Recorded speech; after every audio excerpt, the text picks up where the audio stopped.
Hi everybody, KennyB here once again. I'm going to talk to you about Season 3 of The Walking Dead. I was supposed to give you an end of this first half of the season synopsis, but got really busy with the Doomsday preps for December 21st. Worst Doomsday ever. And kind of got sidelined with that, so didn't get to give you a full synopsis of what happened. So I'm just going to break it down to you for a few minutes about the first few episodes, well, the first half of the season. Then we'll jump right into Sunday night's episode that just went through. Warning, there will be spoilers. First off, Season 2 left us off with a nice shot at a prison not too far away from where they were currently discussing the new dictatorship. So that's where they left it off. The guys eventually stumble upon the prison. During this time, they go try to clear out the prison cells. Herschel ends up getting bit. Why they didn't kill him immediately, not too sure. It's a hell of a risk to take. Then they meet up with a bunch of prisoners. Creepy white pedophile looking guy, crazy Hispanic guy, big black guy, another not so big black guy. We'll call him T-Dog too. You'll find out why in a few minutes. And there was also a little weedy looking black guy in there too. First off, Rick makes a deal with these idiots. Food for helping them clear out a cell block. He knew he shouldn't have trusted some of them. The big guy, Tiny, he looked like one of those gentle giant types. T-Dog too, he was, kind of trustworthy. The wee little black guy, the pedophile white guy, and the crazy Hispanic guy, no fucking way in hell should he have trusted them. And what ends up happening,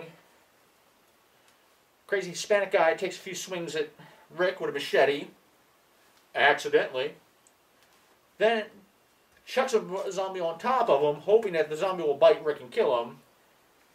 Rick ends up killing him because Rick finally put on his big boy pants. That's where Rick was doing good. Then immediately afterwards, weedy little black guy runs off. Rick, instead of making sure weedy little black guy dies, just locks him outside in the prison yard hoping the zombies will finish him off.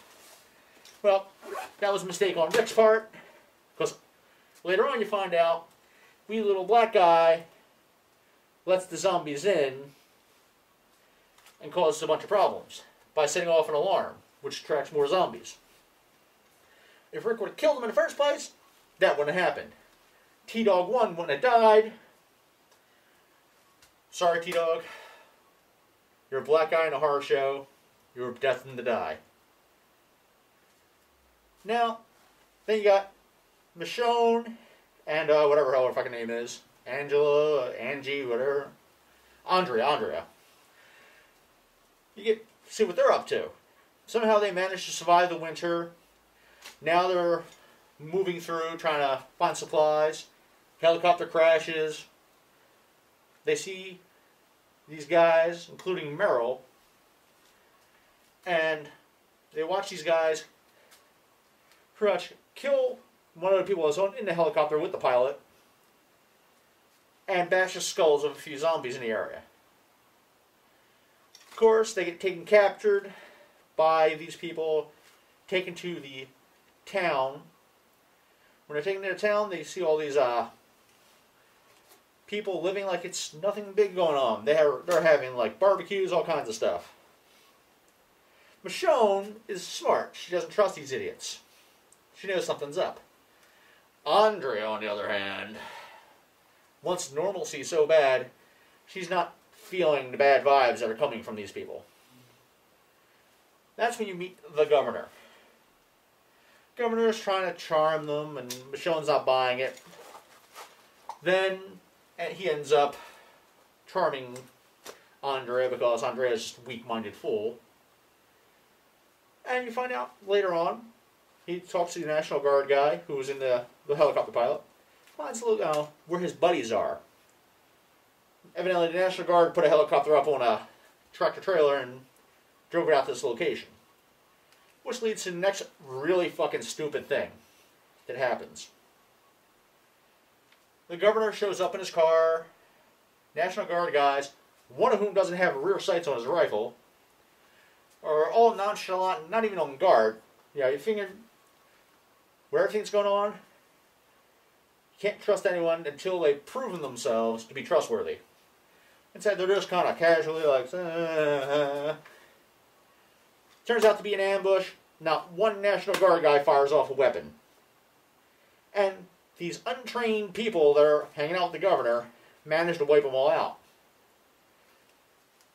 Of course, governor takes all their gear, comes back to the town, says, oh yeah, they're all dead. Michonne knows it's bullshit. Then she ends up not trusting him even more when she sees some telltale signs on the vehicles that things weren't as they seemed. Now we go into the next part of this. Glenn and Maggie, well actually wait, my fault. During the whole chaos of the wee little black guy getting the zombies into where Rick and them are staying, Lori has a kid. Best thing that happened, Lori dies. We're all happy about that. T-Dog, we're kind of mourning, but unfortunately, black guy in a horror film, you know what's going to happen. That's just how things are written anymore, it seems. But Lori dies and has a baby. And one part of this movie, well, that movie episode, Daryl takes the little child, a newborn baby, and he's like talking and cooing to it, calling it little ass kicker. There was a great disturbance in the force of hundreds of thousands of nerd girls getting wet panties over that one. But, hey, girls, you have your sex symbols, we have ours.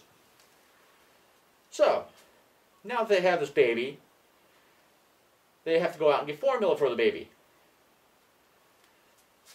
Of course, Daryl goes out the first time, gets some.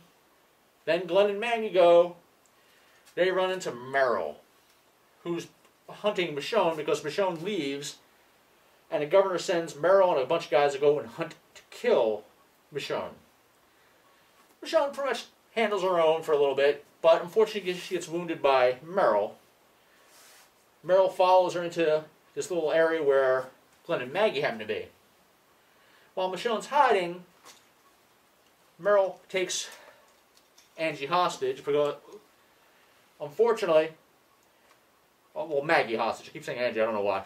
But he takes Maggie hostage because Glenn, who knows what kind of douchebag fucking Merrill is, doesn't shoot Merrill on sight. All he had to do is pop Merrill, not say anything to Daryl. Things would all have been good. So, they end up getting taken prisoner by Merrill and brought back to the town. A few torture and rapey scenes later, Rick and company, who have met up with Michonne, are led to back to the town to organize a rescue. Unfortunately, during the shootout, T-Dog 2, the not-so-big black guy, dies. I forgot to mention that Tiny died earlier in the season when a zombie scratched him on the back, and the crazy Hispanic guy hacks him up with a machete. But, as I said, T-Dog 2 sadly dies. During the process of escaping, Daryl says he's going to lay down cover fire. Rick and crew get back out. They're not seeing Daryl. They don't know what the hell happened to him. You find out the governor betrays Merrill because he really can't be trusted at all, and has Daryl and Merrill in this fighting pit. Now, we're going to go into the new episode. The new episode starts off, governor's like talking about how the winner of the fight between Daryl and Merrill will get to go free. Of course, we all know that's bullshit. So they start fist fighting, and the governor has his guys bring in some zombies on catch poles. Ends up happening there, Merrill and Daryl go back to back and try to do their best to hold their own. Rick, Maggie, they go back to rescue Daryl. And inadvertently end up rescuing Merrill as well. Big problems there. Because now Merrill is back. There's a big fight between Rick and Daryl, because Daryl's not going to leave his brother behind because his brother's blood. Glenn's pissed off because they didn't kill the governor, which they had a chance. And Daryl ends up going off with Merrill. Everybody else gets to stay behind. Another thing I left out, the last episode of the first half of the season, Tyrese, hopefully he stays true to Tyrese from the comics, shows up with a few survivors, including his daughter. One of them dies in the process. Carl ends up bringing him in. Carl's still a little bastard, but not as much of a bastard as he was in the second season.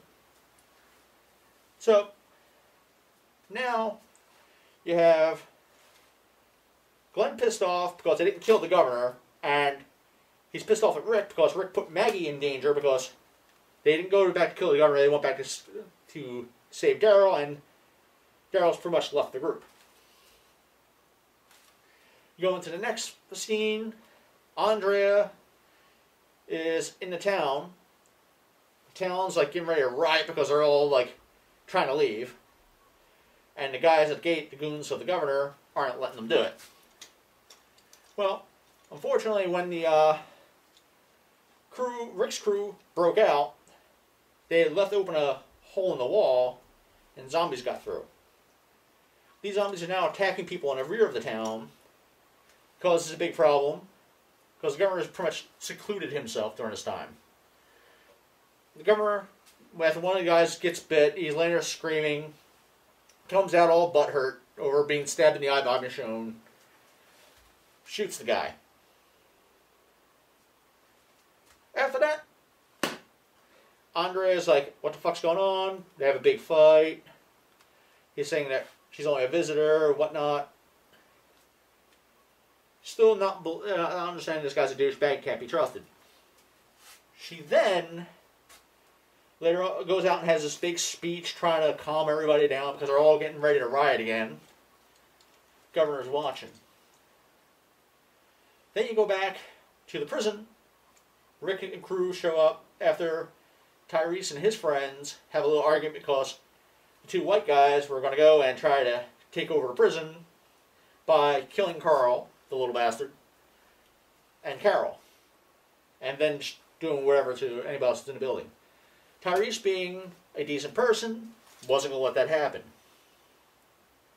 So, now, Rick shows up. Rick's feeling guilty because, all the death that's followed him. Starts telling, Tyrese and crew that they can't stay. And, they got to go. Then immediately, he goes back into a psychosis, which, sorry, I forgot to cover that.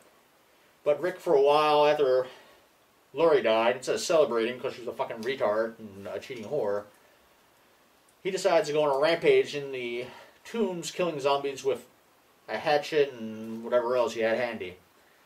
During that time, when he finally finished, he found the zombie that killed and ate Lori. He's sitting there and he hears a phone ring and he answers the phone and he's hearing these people telling him about this paradise place they're all at. And he goes this whole rigmarole, you find out it's all in his head. Well, jump back to this prison scene now I'm talking about. He sees Lori up top and he starts spazzing out. At this point, the dictatorship is now over. He can't be trusted. Unfortunately, Daryl's not around to take over the group, so it leaves Glenn and Herschel.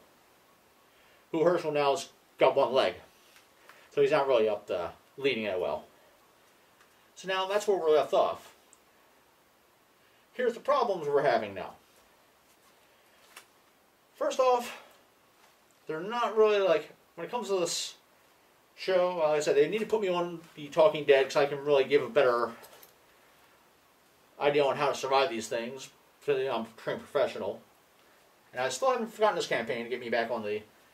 Well, actually get me on to the Talking Dead. But, like I said, there's mistakes made, some good things done. Like I said, the fact that Rick killed, the crazy Hispanic guy, was a good thing, but unfortunately he waited too long. If he would have killed him when he had the first chance, maybe Tiny would have lived. Wee little black guy would have probably had to die anyway because you can't trust him. And pedophile guy, I bump him off too because I don't trust him. But the thing that kind of annoys me is there's no saving ammo and being conservative in this kind of environment. They just seem to spray and pray almost every time they get in a fight, instead of taking calculated shots. This is especially true during a whole town fight. There's firing off rounds left and right instead of like accurately trying to engage targets. Now, granted, the funny thing is about this, like they're constantly worried now about this town, which has like maybe 30 people in it. Of the 30 people, maybe 8 have guns. So it's not like a real true fighting force to worry about, but they're like terrified of it. And they're in a prison. They have the secure location versus the people living in a town that are like not really secure. So it's not a big deal. So what I'm going to say about the Walking Dead Season 3 so far, I give it 4 phone wire katanas because it's been doing really good. Like where they're going with it. Like I said, they need to stop making so many mistakes.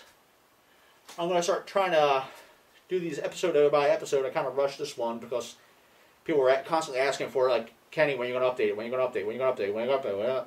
So I finally got around to doing this real quick.